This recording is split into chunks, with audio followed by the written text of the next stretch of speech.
Assalamu alaikum wa rahmatullahi wa barakatuhu.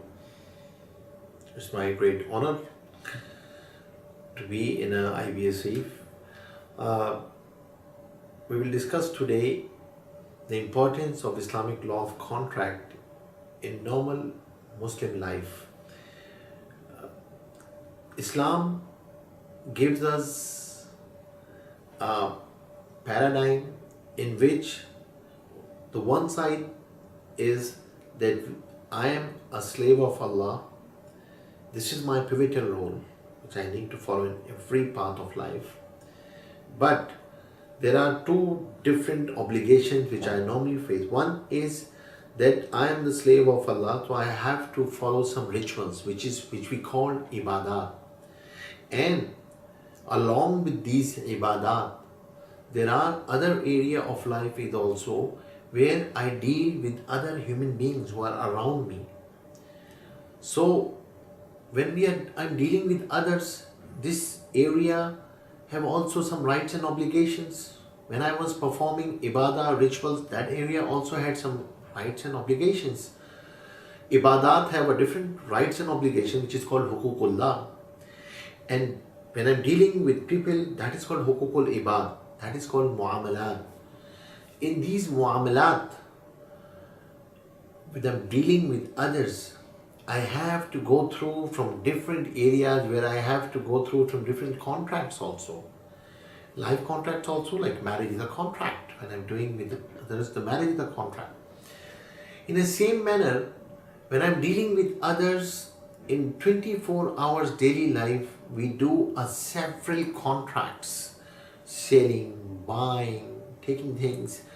What Sharia demands from me in this thing. And Hukukul Ibad, if you do the comparison in jurisprudence, Islamic jurisprudence, so the Fuqaha used to say Hukukullah in Ibadat is only 25% of your life. 75% of your life is Hukukul Ibad, is Muamalat. So to understand this Fiqhul Muamalat, the new name of this Fiqhul Muamalat is law of contract. This nomenclature of law of contract wasn't exist before in our Islamic books of fiqh. The books of fiqh used to say fiqhul muamalat, the understanding, the knowledge, with dealings with others, how to deal with the others. So fiqhul muamalat, to understand this fiqhul muamalat, it's very important. Now, what are the major things to understand this fiqhul muamalat? The most important thing is, which I used to say, that why this is important, because through this knowledge you can identify your role. Without this knowledge you cannot identify your role, what I am doing. And in identification of role, one thing is very important to understand. In Huququllah, the most important thing is intention. Innamal a'malu binniyat. But here, yes, you will be rewarded according to your intention in Hukukul Ibad. But the most important thing is your wordings, your words and your writings. That's why Sahaba Ikram radiyallahu ta'ala ajma'in, the companions of the Prophet Muhammad sallallahu alayhi wa sallam, used to advise, used to say to others, always used to write in their wills the very famous saying, Tashuruka al-aqwan ta'amiluka al-ajanib. Live like a brothers, deal like a strangers. When you are dealing with others, deal like a strangers.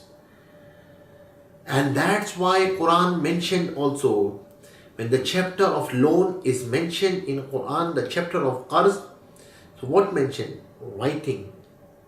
So the writing of the contract is the sunnah, the most important thing. Write it down when you are dealing, or identifying your role properly. If you are doing on, like for example, normal buying and selling, definitely we don't write the things, but at least make your things clear. Clarification of roles. What are you doing? And in this clarification, when you will identify the role, now the Sharia will come. Before identifying the role, any contract, Sharia will not come. Sharia will come after identifying the role. That's why we used to say Islamic law of contract is compulsory for every Muslim. It's not only for the banker, it's not only for the Islamic banker, it's not only for the academia, it's not only for the every single person who are sitting in a market, who's doing entrepreneurship business, who's doing his family business, he must know the law of contract, the science of the contract, the fiqh al-muamalat, how should deal. In fact, I used to say when we are teaching Islamic studies to our students, we must teach them fiqh al-muamalat, how to deal with others. And what are the ills of the contract? We must know the ills of the contract. Ills of the contract are there, but the most important thing is that I should understand what is my role. After role, Sharia will describe because why identifying role is important? Because when I will identify the role, then Sharia will come and Sharia will describe your rights, responsibilities and liabilities. The risks which you are carrying, the reward which you will gain. And in this important thing is, Sharia demands from you perform the responsibilities which you have. Demanding of rights, Sharia will not encourage this thing. Sharia will say the first performance is you perform the responsibilities which you're supposed to perform. How I will get this thing? When I identify the role, the responsibilities of the partner are different from the responsibilities of the borrower. Responsibilities of the buyer are different from the responsibilities of the seller. Every role have a different responsibilities. So you must understand before it becomes too late. So when you are starting, at least identify. How you will identify the role? You must know the law of contract. That's will identify the role. And what are the ills? Why you have to understand? Yes, you must understand the ills. And very simple. Mostly things are allowed. Only, riba is not allowed. Is war against Allah subhanahu wa ta'ala is not allowed. Qimar, gambling is not allowed. Uncertainty in a contract. I'm selling you, we'll decide later on the price. No, hold a hand on man. You can't do this thing. You must mention the price. Oh, I'm giving you a house on rent, we'll decide later on. No, sorry. Decide the rent. No uncertainties. Riba, qimar, there are major ills of the contract. Freedom of the contract. People used to mention, I'm not giving you the academic lecture here, just mentioning you the basic ills of, you must know the 9 ills of the contract. Some mention 11 ills of the contract. You must know. So you get the reward on it. While you are buying and selling, you are getting reward. You are doing things, all these muamalat. And why I have to understand these muamalat? Because remember one thing, my mentor used to say one thing, the very famous saying, that your muamalat are the preservatives of your ibadat.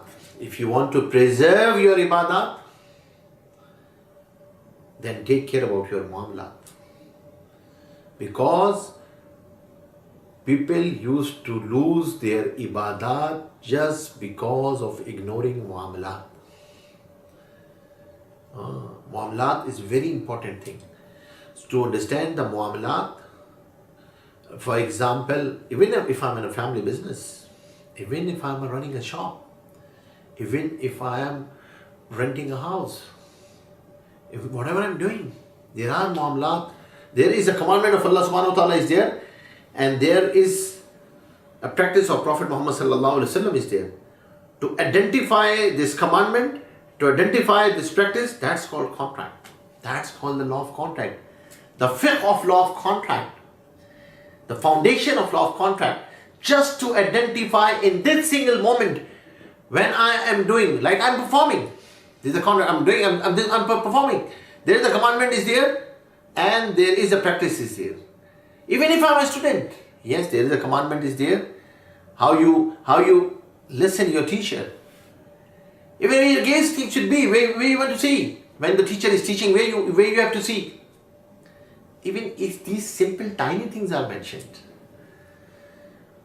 So understand, that's why every single moment which is the commandment of Allah subhanahu wa ta'ala is there, because A Muslim is a slave of Allah for 24 hours. Islam is not a part-time job. That when I'm in a mosque, yeah, I'm a slave of Allah, now I'm the freedom life. No, sorry man, you can't do this thing.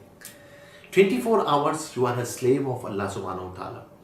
When I'm a 24 hour slave, so it means that 24 hours code of conduct is there. 24/7 code of conduct is there.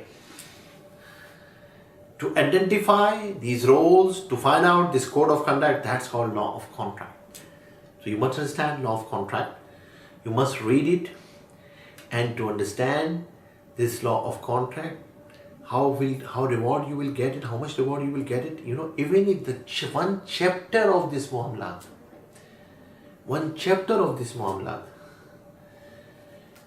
if you will understand, is better than reciting or praying a 1000 rakat of nafil. 1000 rakat of nafil. So I think we must understand this thing. We must understand the responsibility. And remember one thing, ignorance is no excuse, neither in this world nor in akhirah. Ignore, oh, nobody told me, I didn't understand. No matter. You must understand. You must gain the knowledge. Ignorance is no excuse. I wasn't aware, nobody told me. No, sorry man. So before it becomes too late, this is the time. Go sit with a scholar, learn what is the law of contract. Especially, minimum requirement is whatever in which job you are. If you want to make your earning halal, so must understand what are the responsibilities which you have to perform. What are the responsibilities which are making your earning halal? You must understand. Sit with the scholar, listen with him, stay with him, gain your knowledge so you can make it your earning halal, you can preserve your ibadah. May Allah subhanahu wa ta'ala give us tawfiq to act upon it. Jazakallah. Thank you very much. Assalamu alaikum wa rahmatullahi wa barakatuh.